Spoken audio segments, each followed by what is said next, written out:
నిన్న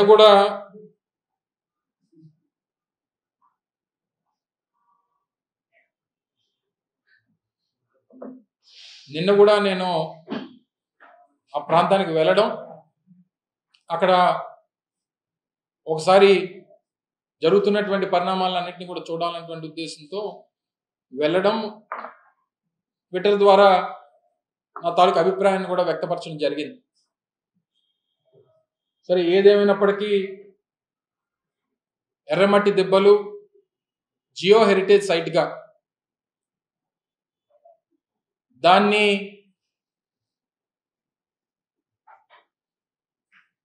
దానికి సంబంధించినటువంటి అక్కడ 2000 దాదాపు 3000 ఎకరాలు జియో హెరిటేజ్ సైట్గా ఎర్రమట్టి దిబ్బలు ఉన్నాయి. నేవీ ఐఎన్ఎస్ కళింగకు సంబంధించి దాదాపు 1000 ఎకరాలు మేర గతంలో నేషనల్ సెక్యూరిటీకి సంబంధించినటువంటి విషయంలో వారు ఆధీనంలో ఉంది. మిగిలినటువంటి ల్యాండ్ ఏదైతే ఉందో దాన్ని ప్రొటెక్ట్ చేయాల్సినటువంటి బాధ్యత ప్రతి ఒక్క పౌరుడి మీద ఉంది. దానికి ఏ రకమైనటువంటి అనుమతులు లేకుండా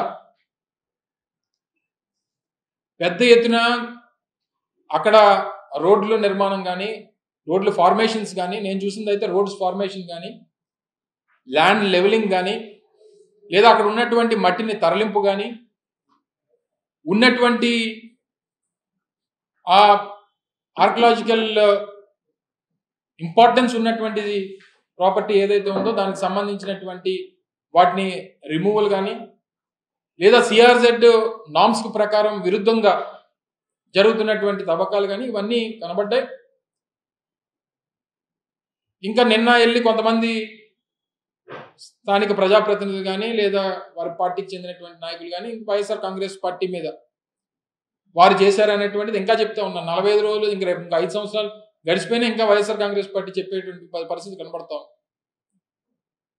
వాళ్ళు అధికారంలోకి వచ్చి 45 రోజులు అయింది. 45 రోజులుగా పని జరుగుతూ ఉంది.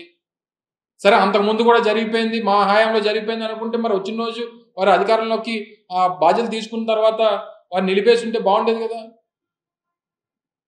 సో ఇవన్నీ కూడా ఎవరు దీని వెనకాతలు ఉన్నా, ఏ సొసైటీ ఉన్నా, దాంట్లో ఎవరున్నా, అది ఆర్కియలాజికల్ ఇంపార్టెన్స్ ఉన్నటువంటిది. జియోలాజికల్ సర్వే ఆఫ్ ఇండియా ఇచ్చినటువంటి రిపోర్ట్స్ మేరకు ఆ జియో హెరిటేజ్ సైట్గా దానికి ప్రాముఖ్యత ఉంది, దాన్ని కాపాడాల్సినటువంటి బాధ్యత ఉంది. ఎట్టి పరిస్థితుల్లో ఏ రకమైనటువంటి అనుమతులు లేకుండా జరగడానికి వీల్లేదు. దాని వరకు అవసరమైతే ఒక పిల్ కూడా వేయాలనేటువంటిది, నేను వ్యక్తిగతంగా ఒక పిల్ కూడా వేయాలనేటువంటిది నా తాలూకు అభిప్రాయం. నేను వెళ్ళి చూసిన తర్వాత ఆలోచనకు రావడం జరిగింది డెఫినెట్గా. ఎందుకంటే గతంలో కూడా కొన్ని తొట్లకొండకి సంబంధించి ఆ పక్కన ఉన్నటువంటి భూములకు సంబంధించి కూడా కొన్ని పిల్స్ ఆల్రెడీ ఎగ్జిస్టెన్స్లో ఉన్నాయి. అవసరమైతే దాంతో ఇంప్లీడ్ అయ్యి దాని మీద పిల్ కూడా వేయాలనేటువంటి ఆలోచన ఉంది అనేటువంటి విషయాన్ని ఈ సందర్భంగా తెలియజేస్తాం. అదే నేనే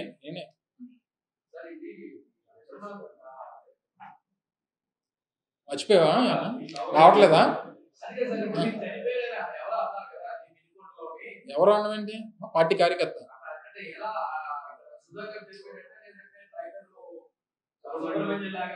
ఎవరు డ్రైవర్? ఎవరు సుధాకర్? ఎవరు ఎవరు చేసినా, ఏది చేసినా ఇన్సిడెంట్స్ అనేటువంటివి నీ కళ్ళకు కనబడినట్టుగా కనబడుతుందా లేదా అనేటువంటి చెప్పు.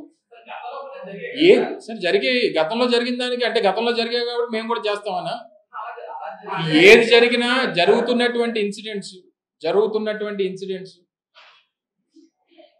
అంటే ఎంత క్లియర్గా క్రికెట్ మ్యాచ్ చూపించినట్టు లైవ్లో చూపిస్తా ఉన్నారు మనుషుల్ని చంపుతూ. సో దీన్ని నువ్వు లేదా మీ ఏబిఎన్ ఆంధ్రజ్యోతో లేకపోతే ఇంకొక టీవీయో మేము లైవ్ ఇస్తామంటే ముందు వాళ్ళతో మాట్లాడించుకోండి. ఇంక అది కూడా ఇది పద్ధతి కాదు, ఇది కరెక్ట్ కాదు. ప్రజాస్వామ్యంలో లా అండ్ ఆర్డర్ అనేటువంటిది మీరు ఇంపార్టెంట్. మనుషుల ప్రాణాలు ఎంత అన్యాయంగా ఎప్పుడన్నా మనం చూసుంటాం. అది 2 చేతులు పూర్తిగా నరికేసి ఓ వైఎస్ఆర్ కాంగ్రెస్ పార్టీకి చెందినటువంటి ఒక కార్యకర్తని నడి రోడ్డు మీద ఆ రకంగా చేస్తే ఇంక మరి సామాన్యుడి పరిస్థితి ఏంటి? సో ఇవన్నిటిని కూడా ప్రతి ఒక్కరూ పార్టీలకు అతీతంగా ఖండించాల్సినటువంటి అవసరం ఉంది. సో దీన్ని ఎట్టి పరిస్థితుల్లో ఇటువంటి వాటిని తీవ్రంగా ఖండిస్తాం, దీనికి వారికి ధైర్యం కల్పిస్తాం. మిగిలినటువంటి నాయకులు కార్యకర్తలు అంటే ఇదంతా దేనికంటే ఇంకెవరో మీరు బయటికి రావడానికి వీల్లేదు, వైఎస్ఆర్ కాంగ్రెస్ పార్టీ చెందినటువంటి కార్యకర్తలు కానీ అభిమానులు కానీ రోడ్డు ఎక్కడానికి వీల్లేదు, మాట్లాడడానికి వీల్లేదు